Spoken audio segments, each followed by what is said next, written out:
Ouais, let's go. J'ai bossé dur aujourd'hui. J'ai fait ce que j'avais dit que j'allais faire. J'ai démonté le lit. J'ai tout scié. J'ai foutu tout au grenier. Il n'était pas récupérable de toute façon. Donc, voilà. J'ai mal partout. Bah ça, c'est obligé, hein. Voilà. Oh, bah j'ai pas lessivé les sols, hein. Je le ferai une autre fois parce que je peux plus, là. Vas-y. Ça aurait été... j'ai failli j'avais mal au rein et j'avais un début de sciatique. J'ai dû faire des exercices pour pas que ça le fasse plus longtemps. Oh la vache. Heureusement qu'autrefois j'ai fait les arts martiaux et puis que je sais comment il faut faire pour les exercices qu'il faut faire pour... Enfin bref, je connais mon corps, quoi. Hein. On nous apprend à connaître son corps et à faire les bons mouvements pour remettre tout en place. Bon, vas-y. 48 planches.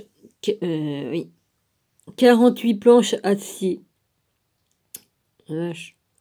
Après, il y a les ressorts. Alors, j'ai découpé la toile. Après, j'ai rabattu les machins sur les côtés. Il y en avait aussi. Il fallait rabattre.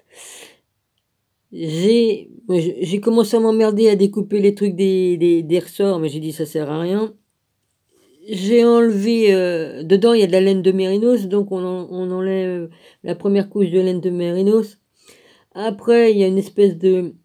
Après il y a les ressorts. Après il y a des planches. Mais tout était... Alors il n'y a pas de vis ni rien du tout. Tout est mis à la graffeuse. Au prix où c'est qu'il a payé ça, ben dis donc, c'est plutôt du vol. En plus, le bois des lattes, c'était du... Attends, c'est de... Merde, je l'ai dit tout à l'heure, comme j'étais toute seule, comme je l'ai vu, j'ai dit, merde, ça c'est du... Merde. Ah, chaque fois que je veux dire un truc, ça s'en va. Bon. J'ai travaillé 4-5 heures hein, d'affilée. Hein. Ouais. Ouais, scier du bois, ouais. Vous avez qu'à scier du bois, vous allez voir. Ça muscle les bras. Alors, ça s'appelle du... Il y a du pain. Ouais, je crois que ça s'appelle du pain, soit de l'ormeau ou du pain, je sais plus ce que c'est. Non, c'est un bois très tendre et facile à scier. Enfin, facile si t'as pas les ressorts qui te fait chier et la toile et tout ça. Enfin, j'ai découpé la toile, j'ai retiré le truc de mérinos, là, la laine de mérinos. Après, j'ai coupé tout autour, la toile qu'il y avait autour. Ouais. Les ressorts, je voulais me faire chier à découper les ressorts pour les enlever. J'ai dit, tu te fais chier, tu vas mettre encore plus de temps. Et je me faisais mal à découper avec la grosse tenaille qu'on découpe, les tôles. J'ai dit non, arrête de faire ça parce que je vais me péter les doigts. Donc, j'ai retiré la toile tout autour. Après, il fallait scier. J'étais obligée de scier les planches parce que comme c'était agrafé, sinon j'avais juste à tirer. Si ça aurait été autrement avec des vis, j'avais juste à retirer les vis et puis à tirer. Au lieu d'être obligé de découper 48 lattes. Enfin bref, je l'ai fait. Alors évidemment, au début, bah, j'allais pas trop vite. Et puis après, j'ai pris le coup, donc c'était plus rapide. Après, il fallait que je monte tout ça au grenier, donc voilà. Après, la tête de lit qui venait d'un de mes anciens lits, qui était en vraie chaîne, là, ça pesait lourd. Donc, j'ai fait le système de la corde pour pas me faire mal au dos. Après, qu'est-ce que j'ai fait? Bah, j'ai monté tout ça, quoi. Puis tous les morceaux de toile et tout ça, j'ai mis tout ça là. J'ai mis tout ça au grenier, voilà. J'ai tout enlevé et tout ça. Bah, ça demande beaucoup de travail. Non, le lit était irrécupérable et personne aurait voulu le prendre de toute façon. Et puis, il n'y a pas besoin de donner un lit dans lequel quelqu'un Il a quand même trépassé dedans, c'est moi qui l'ai ranimé, hein, vas-y. Hein. Et puis, il a eu beaucoup de souffrance dans ce lit-là, donc vas-y. Hein. J'ai tout retiré parce que je ne pouvais plus le voir, ce lit. Chaque fois, ça me mettait les images devant moi-même. Bah, c'est quand même impressionnant de voir quelqu'un qui est mort, puis que tu le ramènes, là. Hein? De la merde, hein. Moi, j'ai pas appris le secouriste et j'ai su quoi faire, quoi. Tout ça parce que moi, quand je vois faire les choses, j'apprends rien qu'en voyant. Donc, ça m'a permis de le ramener. Malheureusement, après, les pompiers l'ont emmené. Et puis, voilà. Bon, après, j'ai déjà raconté qu'il y avait 2 versions de mort. Gilles est mort de 2 façons différentes. Oui, à 2 endroits différents. Il est trop fort, Gilles. Bref, qu'il repose en paix. Là, maintenant, je peux finir mon deuil est terminé, là. Bah, vas-y, j'ai retiré le truc, là, parce que je vais plus voir les images que j'ai vécues pendant ce jour-là, quoi. Vas-y. Je pouvais plus. Il y avait des énergies, de toute façon, c'était pas, bah non, hein. Comme t'as un endroit où une personne a beaucoup souffert, voilà. Je vais devoir faire un truc pour purifier, parce que c'est passé quand même quelques trucs. Je sais pas.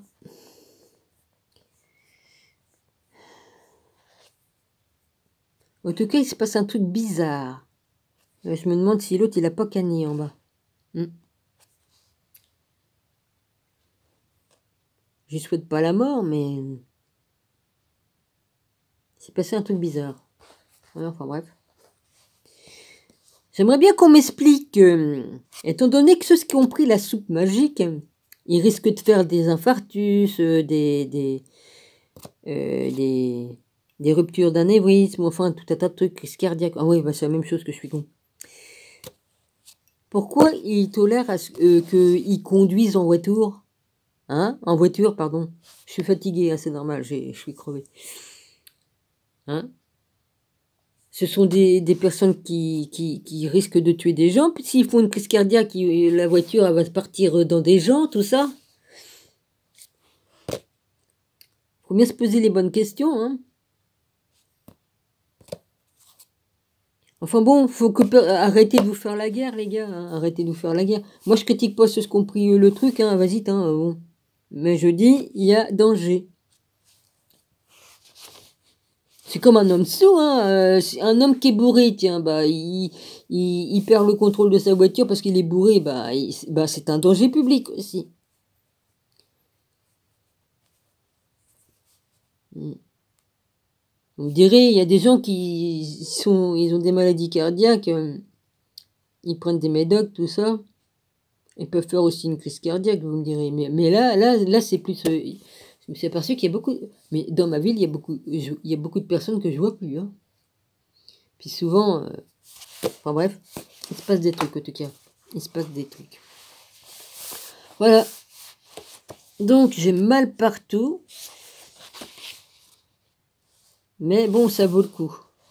Moi je dis, comme je prends la force de pouvoir le faire, je le fais. J'ai dit aujourd'hui, Dominique, tu as la force de le faire. J'ai dit, vas-y, c'est aujourd'hui ou jamais. Donc voilà. J'ai commencé vers 4h10 ou 4h20, je sais plus, et puis j'ai terminé vers 8h, 8h moins 20 ou non moins 10 ou je sais plus, je me rappelle plus, ou 8h10, je sais plus, enfin bref. Un peu plus de 4 heures j'ai travaillé.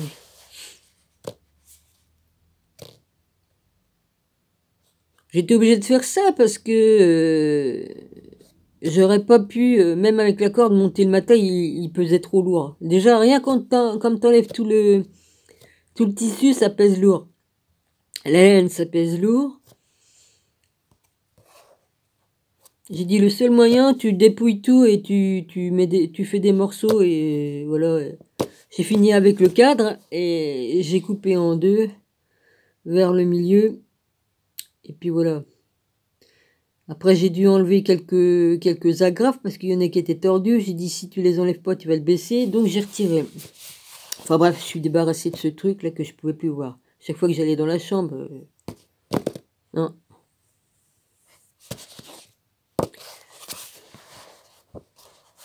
Oh non, je pouvais pas. Non, je me serais pas amusé à vendre le lit. Non, il était trop chargé de toutes les souffrances et tout ça. À chaque fois que j'y allais, vas-y, on se rappelle et puis on ressent. Il y a un mal-être. Il y avait un mal-être. À chaque fois que j'entrais dans la chambre, il y avait un mal-être. Ça allait pas. C'était imprégné, voilà, de toutes ces souffrances et tout ça. Donc voilà. Ah, il y a un connard qui m'a écrit, je dirais pas où, ça vaut pas le coup. Oh, le con. Non, bah, il y en a qui parlaient de la pomme et de Ève. J'ai expliqué la vraie histoire. Oh, comment que tu peux savoir? Gna gna gna gna gna gna. Bon. L'autre, non, il y en a un qui a dit gentiment, hein, comment que tu peux savoir que c'était pas une pomme, tatati tatata. Bah, j'ai dit, j'ai étudié, hein. Puis pas seulement, bon. Qui cherche trouve, hein.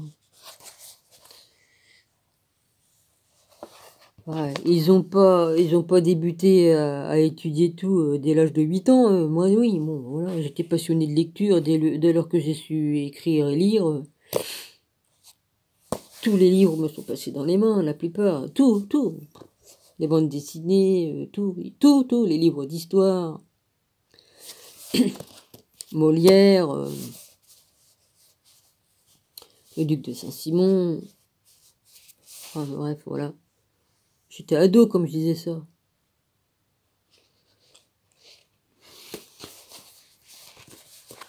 Voilà, puis les livres d'histoire, bon, voilà.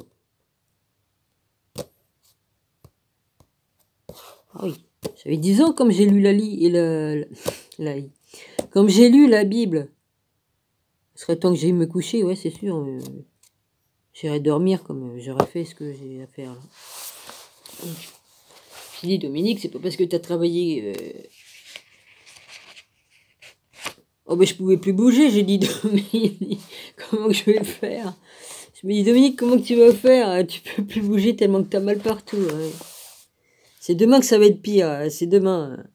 Je sais pas si je vais pouvoir me lever ou quoi qu'est-ce, j'en sais rien. En tout cas, j'ai évité de me bloquer le dos et. Mm.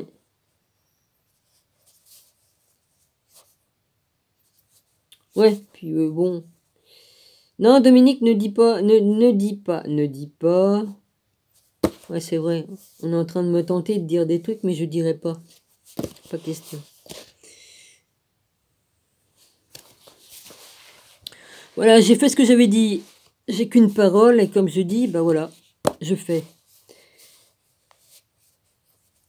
Oui, oh, bah, il y en a un imbécile. Alors, il y a un imbécile qui m'a dit, ouais, oh, c'était plutôt la grosse banane de Satan. Eh, n'importe quoi. Il y en a un qui parle de fruits, de la pomme que Ève a croqué. Lui, il parle de banane. Ah, ouais. Déjà, un pénis, ça s'appelle pas une banane, mais bon, l'autre, si ça lui fait plaisir, hein. Enfin, bref. C'est peut-être un PD qui s'ignore, hein. Il aime bien les bananes, hein. Oh, putain. Excusez-moi, hein. Non, mais bon, la façon qu'il m'a dit, ça va rien à voir avec la pomme ou quoi qu'est-ce, mais bon. En plus, il avait un nom. Non, je dirais pas son nom, je m'amuserais pas à dire son nom, mais un nom. Non, c'en est un qui se moque des gens qui croient à la Genèse et tout ça. Il serait plutôt d'une autre corporation, mais bon, c'est pas la peine de venir faire chier le monde, de raconter des conneries. Qui vaut quoi, 3 centimes d'intelligence? C'est bon, quoi. J'ai même pas répondu. J'ai pas de temps à perdre avec les cons, hein. Oh bah j'en croise, hein. Moi aussi ça m'arrive d'être con, hein, comme je suis très fatigué. Non, si on me fait chier, oui, non, bon, non, enfin d'être con, c'est pas être con que de défendre son bout de gras, hein. Mais bon.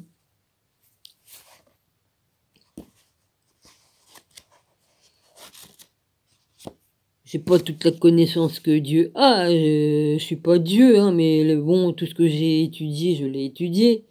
Il y en a d'autres, ils en savent bien plus que moi sur d'autres sujets que Voilà, hein. Ça dépend dans quelle branche.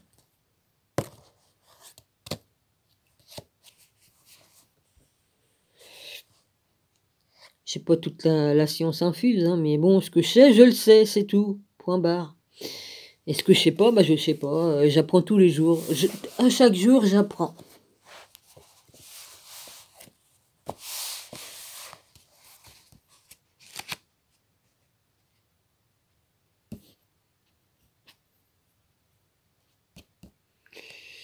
Ouais, enfin, c'est triste de voir des gens quand vous écrivent des conneries. Là, je parle pas du monsieur qui m'a parlé de la banane, là, mais une personne qui s'est permis de m'écrire une certaine chose, franchement, ça valait pas haut. Hein. Ça volait pas haut, excusez-moi. J'aurais dormi, ça ira mieux parce que trop fatigué. Bon, bah j'y vais, moi. Allez, je vais lire maintenant, parce que ça fait 15 minutes que je raconte des conneries, enfin bref. Enfin, des conneries, oui, parce que je dis d'autres mots à la place d'autres mots tellement que je suis fatigué. Donc voilà, hier j'ai pas fait de vidéo, de deux vidéos. Oh merde, j'ai oublié d'écrire un poteau. Tant pis. Je le ferai après. Bon. Alors. J'en étais. Je vais reprendre un petit peu au-dessus. Dans le livre de Jacques de. Oh, il y a le fil qui me gêne et je l'ai mal mis en plus. Le frère de Jésus et les enseignements perdus du christianisme. Je vais reprendre un petit peu 3-4 lignes au-dessus.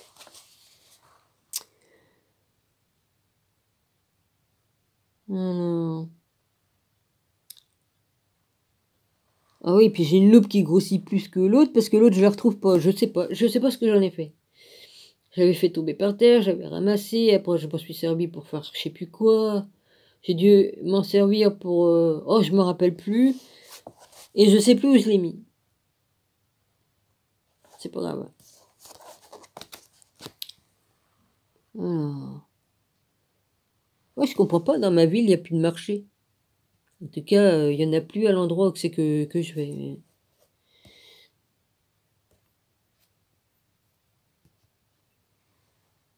Bon, il se passe tellement de trucs hein, en ce moment. Bon. Si le maire décide, bah non, on fait plus le marché, c'est rien. Un jour c'est orange, un autre jour c'est bleu, enfin bref, c'est jamais pareil. Alors.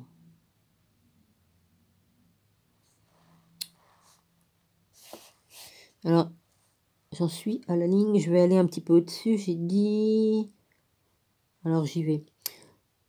Ceci nous amène à la conclusion définitive suivante de notre enquête. Au moins à l'époque où Pierre est devenu un missionnaire itinérant, si ce n'est plus tôt, Jacques se trouvait à la tête de toute la première communauté chrétienne à Jérusalem et au-delà.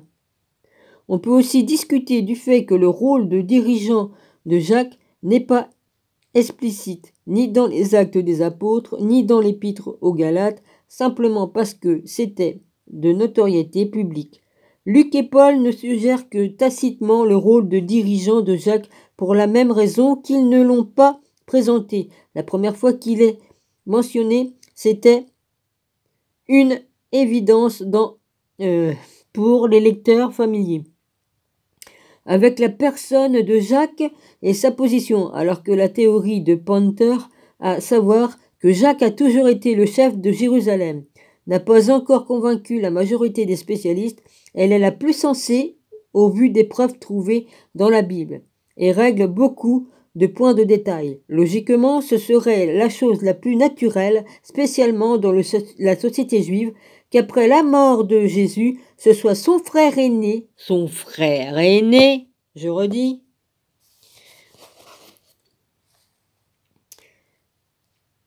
qui se retrouve à la tête de la communauté, en particulier si le rôle de Messie de Jésus était lié directement au fait qu'il descende du roi David. Le théologien allemand, je ne dirai pas son nom, a été le premier à défendre l'idée que les frères de Jésus et sa famille formaient une sorte de califat chrétien après sa mort, une proposition pour laquelle on trouve de sérieuses preuves dans l'histoire et la tradition ultérieure de l'Église de Jérusalem. Cependant, le verset 1 de point 19 de l'Épître aux Galates peut sembler déstabiliser toute théorie affirmant que Jacques dirigeait dès le commencement. Paul affirme clairement qu'il est allé voir Céphas à Jérusalem. Si Jacques était le chef reconnu, c'est dans 14 points Martin James 34. C'est des références que je dis pour certaines personnes parce qu'il y en a, ils ont peut-être cette version en anglais. Bon.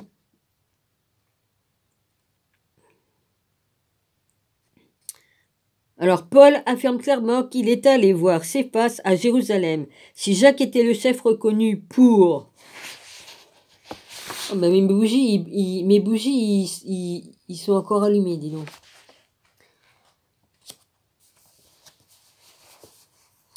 Quoi, serait-il allé à Jérusalem dans le seul but de voir Pierre?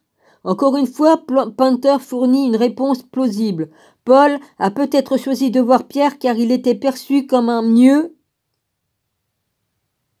mieux disposé à l'égard de la cause de Paul. Jacques, en tant que représentant... Oh, puis ça grossit trop, là. Comment que je fais?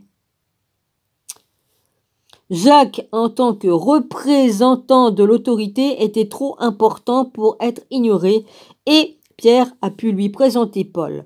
Ce n'est bien sûr qu'une spéculation de la part de Panther, mais au moins son argument ajoute à la probabilité que Jacques ait dès le commencement été ajouté à la probabilité que Jacques était au moins argument spéculation de la part de Panther, mais au moins son argument ajoute à la probabilité que Jacques ait dès le commencement été le chef et nous rappelle une fois encore comme il est difficile d'atteindre une certitude historique absolue. Ça me fait chier cette loupe-là. Ça grossit trop et je saute. Ah bah, ça saute les lignes. J'ai tout ce qu'il faut. Jacques et la résurrection. Tournons-nous à nouveau vers la liste fascinante de Paul des apparitions de la résurrection dans les versets 15.3-7 de la première lettre aux Corinthiens. Elle nous offre une autre preuve de la position de Jacques dès le commencement. Je vous ai donc transmis en premier lieu ce que j'avais moi-même reçu, à savoir que le Christ est mort pour nos péchés, selon les Écritures. 4. Qu'il a été mis au tombeau. Qu'il est ressuscité le 3e jour, selon les Écritures. 5. Qu'il est apparu à Céphas, puis aux 12. Ah bon? Et puis ailleurs, ils expliquent que c'est Marie-Madeleine qui l'a vu en premier. Puis après, il y en a d'autres qui disent que Marie-Madeleine était avec Mère Marie. Faudrait savoir la version, hein. 6. Ensuite, il est apparu à plus de 500 frères à la fois. Ça, oui, Jésus l'a fait après. Après que Marie-Madeleine l'ait vu, qu'elle est allée dire aux autres que Jésus était ressuscité, les autres se sont moqués d'elle, voilà, parce que c'est une femme, et puis qu'elle l'a vu en premier, et puis qu'ils n'étaient pas d'accord, voilà, parce que c'était une femme, voilà. Alors, la plupart d'entre eux demeurent jusqu'à présent, et quelques-uns se sont endormis. 7. Ensuite, il est apparu à Jacques, puis à tous les apôtres. 8. Et, en tout dernier lieu, il m'est apparu à moi aussi, comme à l'avorton. La grande majorité des spécialistes s'accordent à dire que Paul a préservé une liste traditionnelle qu'on lui avait transmise, comme Paul le dit lui-même dans le verset 3. Je vous ai donc transmis en premier lieu ce que j'avais moi-même reçu. Il s'agit d'une toute première liste et elle fournit les preuves essentielles que très tôt, peut-être même déjà à l'époque de la mort de Jésus, Jacques était considéré comme un apôtre. F.F. Bruce témoigne en faveur de ce fait. Tous les apôtres devraient certainement être interprétés comme une entité plus large que les 12. Et certainement Jacques doit être considéré comme l'un de ces apôtres, de la même manière que Pierre est un des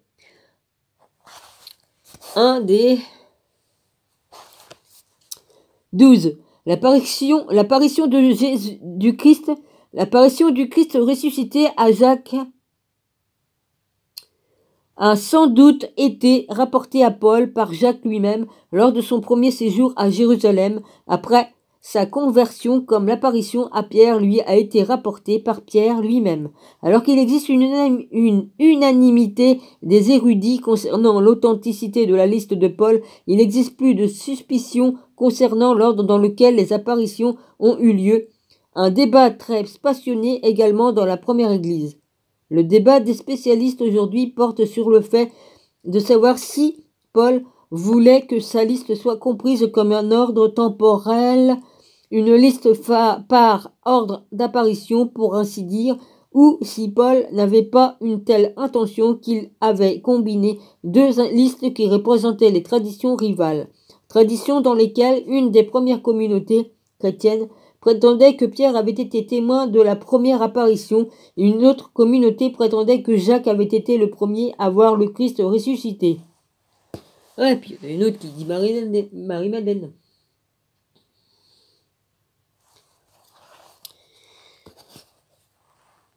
Faudrait peut-être vous mettre d'accord, les gars, hein, même à travers les âges, hein, parce que là, ça commence à bien faire. Hein, il y a plus de 2000 ans de ça. Il faudrait peut-être se mettre d'accord.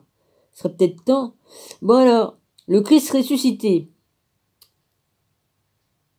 L'idée des traditions rivales appelées rivalitätsformel par les théologiens allemands libéraux qui ont en premier proposé l'idée a une longue histoire chez les spécialistes.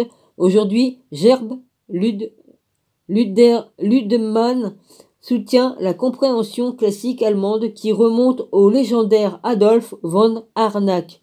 Ouais, je préfère celui-là parce que l'autre, vas-y, hein. Ouais, wesh.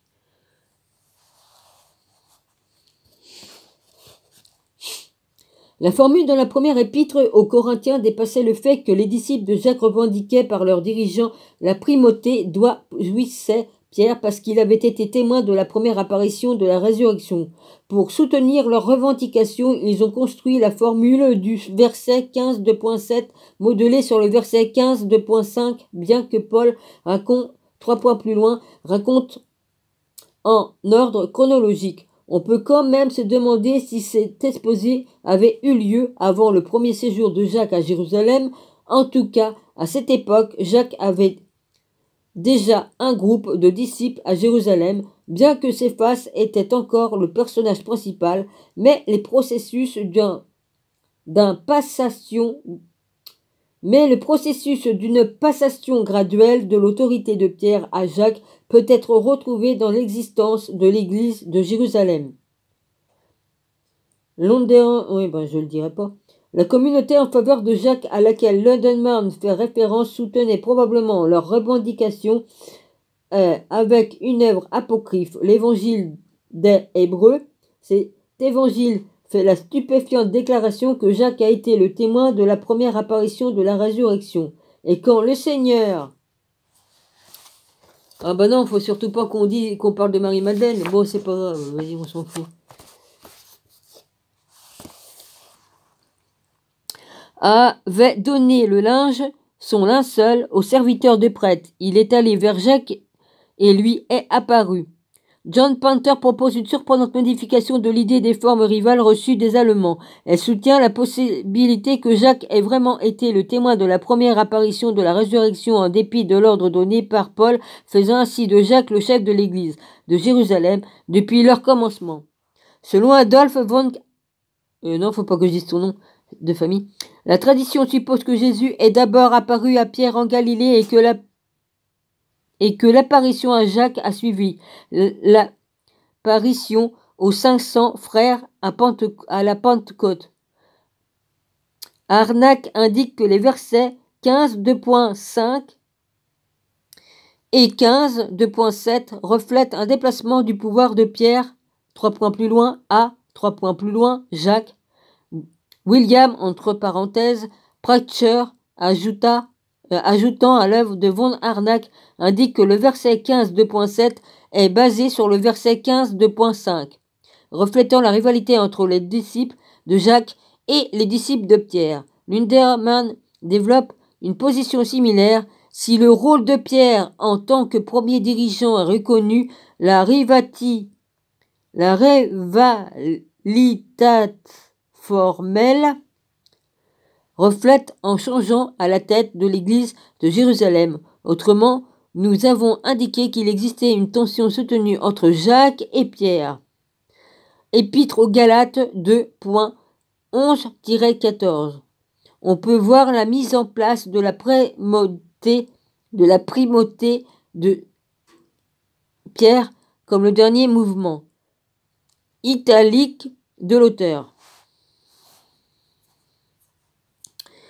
En d'autres termes, Panther postule que Jacques avait toujours été le dirigeant de l'église de Jérusalem parce que c'est à lui que Jésus est apparu en premier. Plus tard, une communauté loyale à Pierre a créé une tradition rivale déclarant que Pierre avait été le premier à avoir bénéficié de l'apparition de la résurrection traditionnelle et nous montre à nouveau la pente savonneuse que menace la quête de certitude historique. Qui menace la quête de certitude historique? Pour explorer les rives les plus éloignées de l'incertitude historique, concentrons-nous maintenant sur l'étude de l'événement connu comme la conférence de Jérusalem, le tout premier concile apostolique de l'Église et le prétendu décret apostolique qui y a été promulgué parce qu'il existe encore plus de discussions d'érudits concernant cet épisode et c'est en fait une autre des questions qui fait le plus débat dans les études des néo-testamentaires. Le rôle de dirigeant de Jacques y est clairement indéniable comme l'est la différence de Pierre à son égard. Ce fragment de l'évangile des Hébreux est conservé par Jérôme dans le livre Live of Illustrion, Men, voir Wilhelm Schnellscher et New Testament, l'apocryphe Louisville, Westminster, John Knox, 1991. Alors, virgule, 1, 2.165. Panther, juste Jamo, 80-81. Bon, bah voilà. Alors après, c'est la page 87. Le pape Jacques, le premier concile apostolique et l'incident d'Antioche. Pierre, Jacques et Jean, après l'ascension du Sauveur, ne revendiquaient pas cet honneur, mais choisirent Jacques le Juste comme évêque de Jérusalem. Clément d'Alexandrie, hypostase. Les écrits des Clément d'Alexandrie dans un début du IIIe siècle est aussi, il ne semble pas à première vue, comme l'institution de terme évêque pour que décrire Jacques est certainement anachronique. À cette époque, Jacques aurait été appelé à surveillant l'épisode en grec, qui est le dernier traduit en évêque dans le Nouveau Testament, mais bien que le terme évêque ne soit utilisé par caractéristique Jacques dans le Nouveau Testament, comme nous le verrons dans ce drapeau,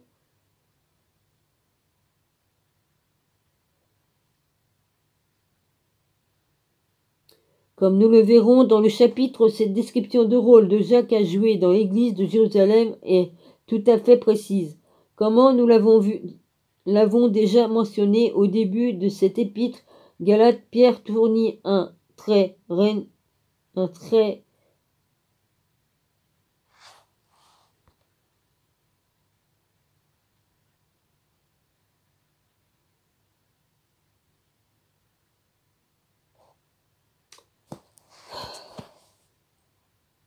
J'ai le truc qui a sauté, après j'ai dû m'endormir une micro-seconde.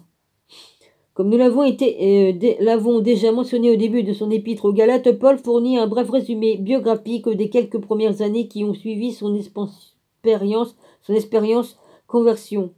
Ce récit fournit, on espère, des informations inestimables leur permettant de dater les événements clés des débuts de la première de la première église, et nous fournit également des informations. Page 87, page 88.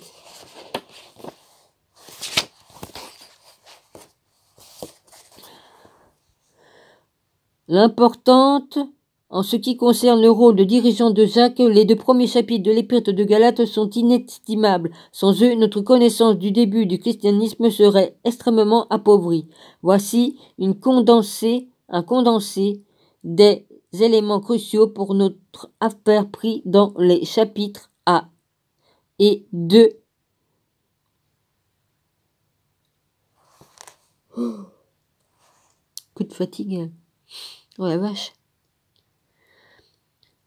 Vous avez certes entendu parler de ma conduite jadis de la judaïsme.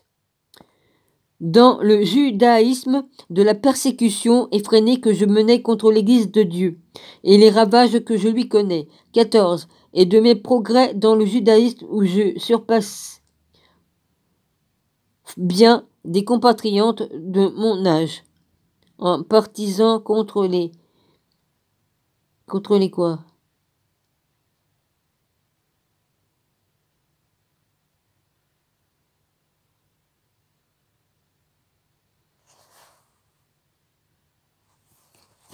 Bon, bah, je vais arrêter, moi, hein, parce que je m'endors. Vous avez certes entendu parler de ma conduite, jadis le judaïsme, de la persécution effrénée que je tenais contre l'Église de Dieu et des ravages que je lui connais, et de mes progrès dans le judaïsme, où je suppressais bien des compatriotes de mon âge, et particulièrement acharnés au déjà des compatriotes de mon âge en parfum acharné des traductions de mes pensées, mais quand cela qui lui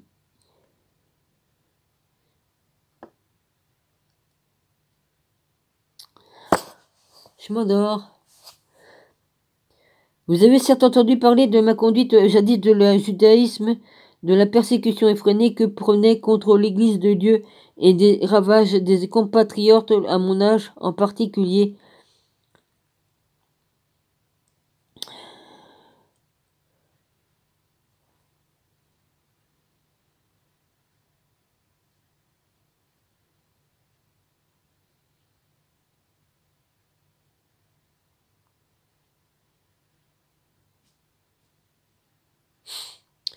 Ben, je suis crevé, je m'endors. Je vais arrêter là et puis on reprendra plus tard parce que là, le mieux que j'ai à faire, c'est d'aller me coucher et dormir. Je suis désolée. Ouais, bah c'est demain, ça va être encore plus pénible parce que là, le corps est encore chaud, mais... Ouais. Enfin bref. Je vous embrasse tous. Je vous embrasse tous et puis voilà, soyez tous bénis. Shalom. Mon rabbi, je te bénis ainsi que les frères et sœurs et les habits. Je crois que j'ai oublié de le dire au début, je sais plus. Ouais. Je t'ai répondu en privé, mon rabbi. Voilà.